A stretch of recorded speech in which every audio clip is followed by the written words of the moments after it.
बिस्मिल्लाहिर्रहमानिर्रहीम। FSC part 2 second year math, और इसमें हम चैप्टर नंबर 4 पे हैं और इसकी फ़र्स्ट 3 एक्सरसाइज हमने कवर कर ली हैं। इसकी 4 एक्सरसाइज पे हैं, एक्सरसाइज 4.4 पे, और इस एक्सरसाइज के जितने भी क्वेश्चन रह गए हैं वो हम इस लेक्चर में कवर करने की कोशिश करेंगे। और मेरे चैनल को सब्सक्राइब ज़रूर करें और बेल आइकन के बटन को प्रेस करें और ऑल नोटिफिकेशन को सेलेक्ट कर लें, ताकि इसके बाद के लेक्चर जो मैं अपलोड करूं वो भी आपको इजीली आते जाएं। सब्सक्राइब करने का आपको एक और फ़ायदा ये होगा कि आपके एग्ज़ाम से पहले आपको इम्पोर्टेंट गेस्ट पेपर बताया जाएगा। हर एक्सरसाइज, हर चैप्टर के important short question, long question जो आपको तैयारी करने में हेल्पफुल करेंगे। तो मेरे चैनल को सब्सक्राइब ज़रूर करें और बेल आइकन के बटन को प्रेस करके ऑल नोटिफिकेशन को सिलेक्ट करें। स्टार्ट करते हैं। एक्सरसाइज 4.4 पे हैं और इसका हमने क्वेश्चन नंबर 10 से स्टार्ट करना है। ठीक है, क्वेश्चन नंबर 10 है, find the angle measure from the line to the line L2 where. ठीक है, यानी कि क्वेश्चन नंबर 10 के कुछ पार्ट्स हैं, जैसा कि ए पार्ट है।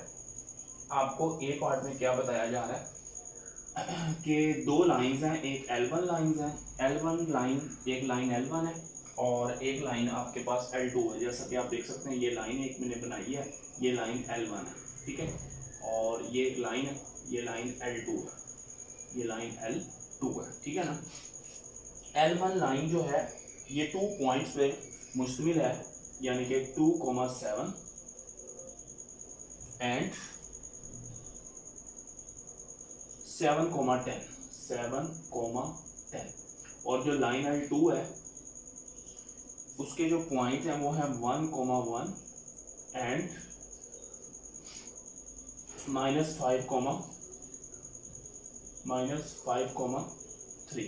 ठीक है, मतलब कि लाइन L1 जो है वो 2 पॉइंट से मिलके बनती है। ठीक है, और मतलब जैसा कि अगर ये लाइन L1 है, ठीक है, ये लाइन L1 है, तो L1 लाइन के जो पॉइंट है वो है 2,7 और 7,10।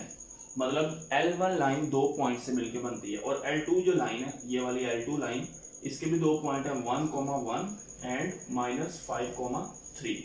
मतलब 2 लाइंस हैं L1 and L2, her line के 2 पॉइंट हैं। ठीक है, और ये दोनों लाइन जिस पॉइंट पे इंटरसेक्ट कर रही हैं, ये आप देख सकते हैं, उनके दरमियान एंगल बनता है यहाँ पे थीटा। ये एंगल आपने फाइंड करना है। अब ये एंगल किस तरह फाइंड करना है?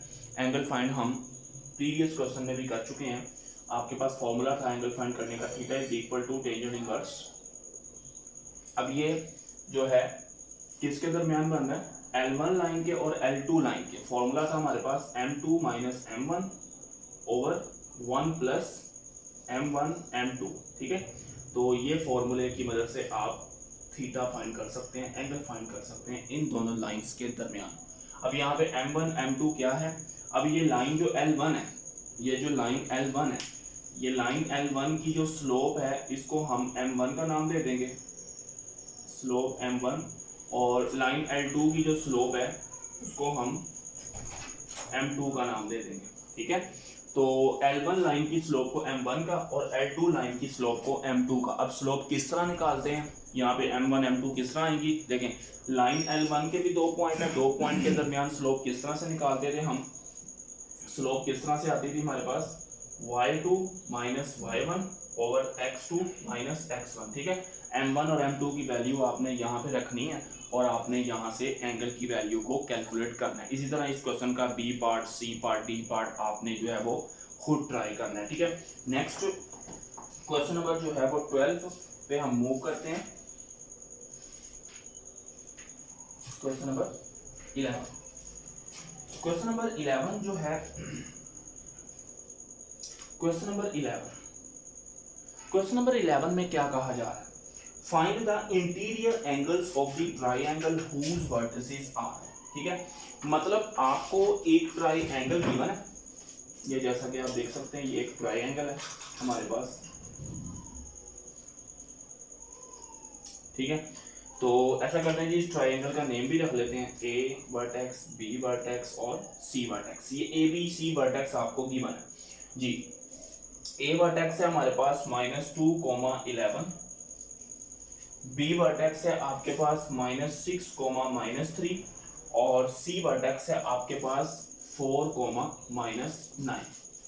आपको इस ट्राइंगल के 3 वर्टिसेस गिवन है, आपने इनके इंटीरियर एंगल्स फाइंड करने हैं, मतलब ये वाले अंदर वाले एंगल जो है, ट्राइंगल की 3 साइड्स होती हैं तो 3 ही एंगल होंगे, ठीक है। तो ये तीनों एंगल आपने यहाँ पे फाइंड करने हैं, मतलब सपोज θ1, θ2, इस तरह से θ3, ठीक है। ये तीनों एंगल्स आपने यहाँ पे फाइंड करने हैं। सपोज अगर मैं यहाँ पे θ1 फाइंड करता हूँ तो θ1 किस तरह से हमारे पास आएगा, देखें θ1 आप देखें किस किस के दरमियान बन रहा है, एक AB साइड के दरमियान बन रहा है और एक AC साइड के दरमियान बन रहा है। तो इसका फॉर्मूला होगा slope of AB minus slope of AC divided by 1 plus slope of AB into slope of AC, ठीक है। तो आप क्या करेंगे जी, ये मतलब इस तरह से θ1 यहाँ पे, सॉरी यहाँ पे टेंजेंट इनवर्स भी आएगा, θ1 is equal to tangent inverse भी आएगा, ठीक है ना। तो यहाँ पे आप स्लोप ए बी किस तरह निकालेंगे, ए और बी स्लोप, 2 पॉइंट्स के दरमियान स्लोप का फॉर्मूला आपको पिछले क्वेश्चन में मैं बता चुका हूँ, ये लिखा भी है y2 - y1/x2 - x1। तो इस 11 क्वेश्चन का भी A part, B part, C part, D part, इसके भी मतलब 4 पार्ट्स हैं। बिल्कुल आपने इनको ट्राई करना है, ठीक है। मेथड मैंने आपको जो है ना वो बता दिया है, आपने इसको खुद ट्राई करना है, ठीक है, और सॉल्व करना है इसको, ठीक है। तो नेक्स्ट क्वेश्चन नंबर हम जो है वो 12 पे मूव करते हैं। क्वेश्चन नंबर 12,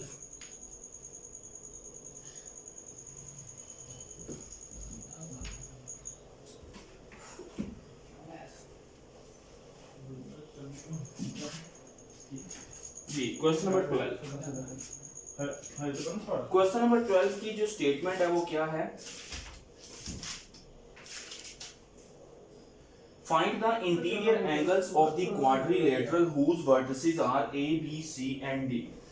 आपको एक क्वाड्रिलेटरल गिवन है, पहले मैं दो ही कर रहा, आपको एक क्वाड्रिलेटरल गिवन है, ये एक क्वाड्रिलेटरल है, ठीक है। तो इस क्वाड्रिलेटरल के नेम भी हैं वर्टेक्स, यानी कि ए वर्टेक्स, बी वर्टेक्स, सी वर्टेक्स और डी वर्टेक्स। ये चारों वर्टिसेस आपको यहाँ पे गिवन है जी। ए वर्टेक्स की वैल्यू है 5,2, बी वर्टेक्स की वैल्यू है -2,3, सी वर्टेक्स की वैल्यू है -3, -4 और जो डी वर्टेक्स है उसकी वैल्यू है हमारे पास 4, -5।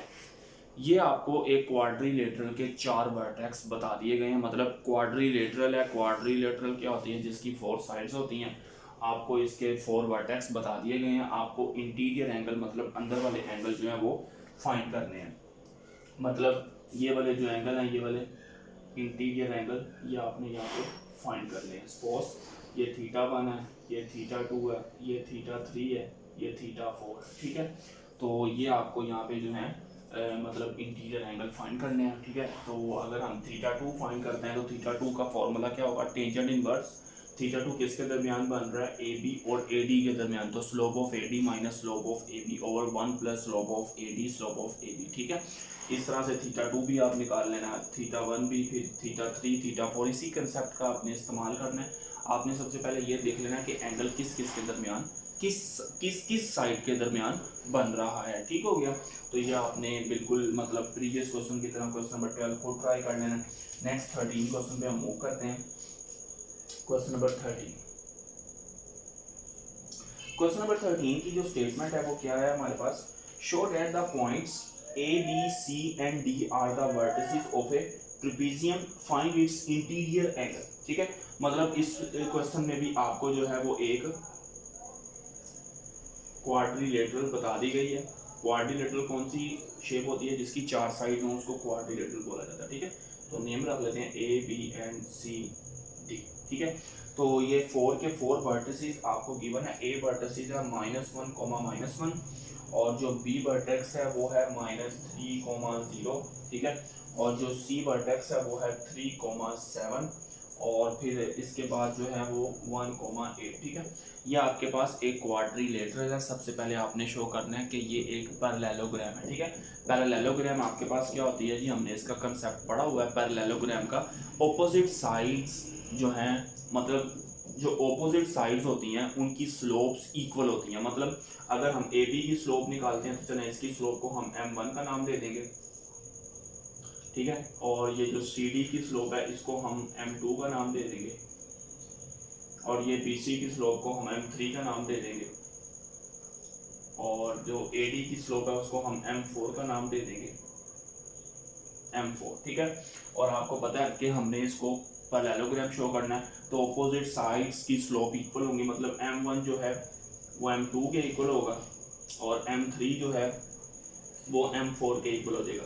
तो यहाँ से पैरेललोग्राम शो हो जाएगी, ठीक है। और आगे हमें बताया गया है कि इसके इंटीरियर एंगल्स आपने जो है वो फाइंड करने हैं। मतलब इस क्वेश्चन के भी इंटीरियर एंगल, मतलब सपोज ये एंगल जो है बन रहे हैं, मतलब θ1, इस तरह से θ2, θ3, θ4, ये 4, मतलब ये जो 4 एंगल्स बन रहे हैं अंदर, ये आपने यहाँ पे फाइंड करने हैं, ठीक है। मतलब जो है देखें, अगर यहाँ देखें यहाँ पे अगर हम θ1 फाइंड करते हैं, ठीक है, तो θ1 आप देख सकते हैं, θ1 का फॉर्मूला क्या बनेगा, टेंजेंट इनवर्स, इस तरह से, ठीक है। θ1 अब किस किस के दरमियान बन रहा है, CD के दरमियान यानी कि m2 और AD यानी कि m4 के दरमियान। तो इसका फॉर्मूला बनेगा m2 - m4 over 1 + m2 m4, ठीक है। तो बिल्कुल मतलब वही कंसेप्ट है, मतलब एक जैसे क्वेश्चन है, कोई इतने मुश्किल क्वेश्चन नहीं है। हर क्वेश्चन में आपने ज़्यादातर जो है वो स्लोप निकालनी है, 2 पॉइंट्स के दरमियान स्लोप। मतलब अगर आप m2 निकालेंगे यहाँ से तो m2 किस तरह से आएगी, m2 ये वाली यहाँ पे CD के दरमियान y2 - y1 over x2 - x1, मतलब 2 पॉइंट है, एक पॉइंट का नाम x1 y1 और दूसरे पॉइंट का नाम x2 y2। तो 2 पॉइंट के दरमियान slope easily y2 - y1 over x2 - x1। तमाम स्लोप्स निकालें, फॉर्मूलाज लिखें, उसमें वैल्यू पुट करें और आप अपने आंसर की तरफ मूव करें। ये वाला क्वेश्चन भी आपने ट्राई करना। नेक्स्ट हम 14 क्वेश्चन पे मूव करते हैं।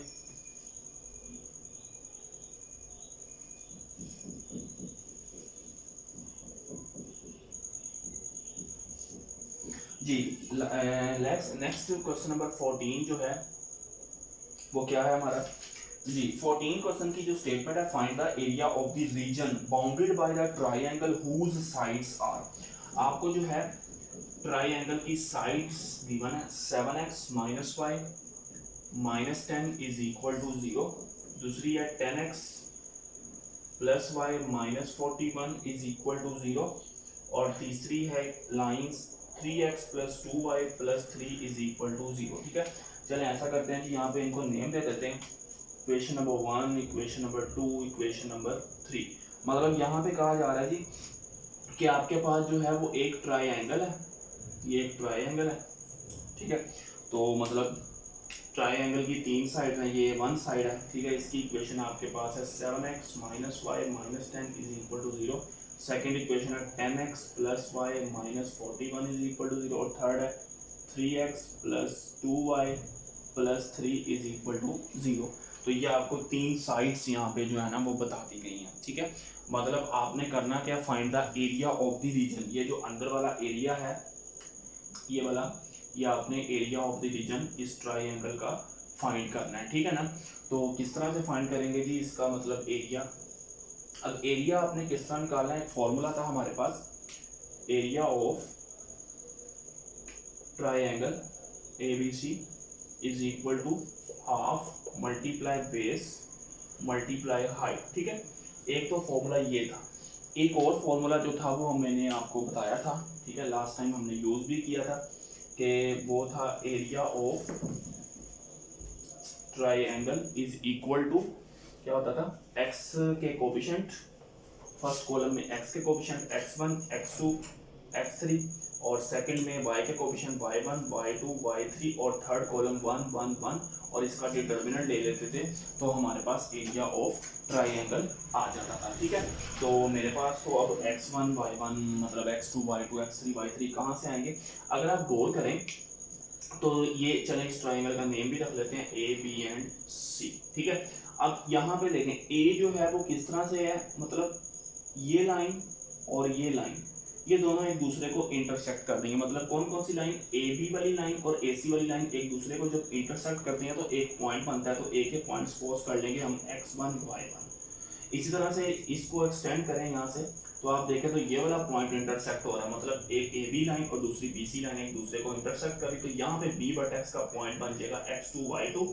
और यहाँ से अगर मैं इसको एक्सटेंड करता हूँ, ठीक है, तो ये वाले एक दूसरे को इंटरसेक्ट करी लाइन यानी कि बी सी और ए सी, तो ये सी पॉइंट बन जाएगा x3 और y3। तो ये तीन पॉइंट्स यहाँ से जो है वो आ जाएंगे। अब ये तीनों पॉइंट हम किस तरह निकालेंगे, x1 y1 x2 y2 x3 y3, इन तीनों इक्वेशन को साइमल्टेनियसली सॉल्व करेंगे। तो पहले हम इक्वेशन 1 और इक्वेशन 2 को सॉल्व करते हैं। तो इक्वेशन 1 और इक्वेशन 2 को हम किस तरह सॉल्व कर सकते हैं, दोनों को ऐड कर देते हैं, ठीक है। तो यहाँ पे हमें लिखना पड़ेगा बाय एडिंग 1 and 2। तो इक्वेशन 1 है हमारे पास 7x minus y minus 10 is equal to 0।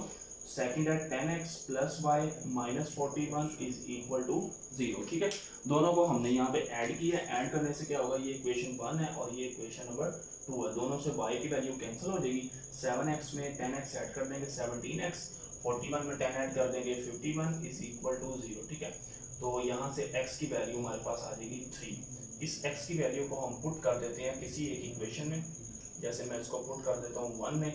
1 implies that 7x की जगह 3 minus y minus 10 is equal to 0। 21 minus y minus 10 is equal to 0। तो यह आ जाएगा 11 minus y is equal to 0।